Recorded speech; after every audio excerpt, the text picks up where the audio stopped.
মানে আমি কিছু বুঝি না, আমি কি কারো পাকা ধানত মই দিছি? কদিনই পাকা ধানত মই দিলে তাহলে যে মানুষ আমাকে কিছু করবে আমি সহ্য করবো। পাকা ধানত মই দেয়নি, কিচ্ছু দেয়নি, মানুষ খালি সবসময় আমার সাথেই লাগবে, আমার সাথেই লাগবে। আমি কি করবো কও? আমি শখ করে কালকে কলেজে গেছি, কলেজে যায় তো প্রিন্সিপাল আমার দিকে তাকে আছে, কলেজের গিয়ে ঢুকতে কি না ঢুকতে তাকে আছে, আমার স্ত্রী আমার দিকে তাকে আছে, কি শোক তাকে থাকবে লেখো? আমি ওই প্রিন্সিপালের পাকা ধানত মই দিছি লেখো, মই দিলে তো টাকা থাকবো নাকি?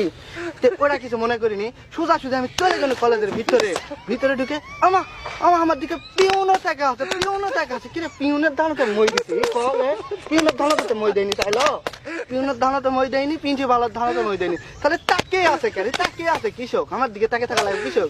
যাই হোক ভিতরে গেছি কলেজের ভিতরে যায় তিনটা ছুরি, আমার দিকে হা করে টাকা আছে, হা করে টাকা আছে। আমিও কি পাকা ধান মই দিছি? না হলে অবশ্যই আমার দিকে ক্রাশ খাচ্ছে, ক্রাশ না খেলে কি টাকা থাকতে হলে ক্রাশ খাওয়ার জন্যই টাকা আছে। যাই হোক যেটাই করুক, তাকে থাকা দেখে আমি মনে করি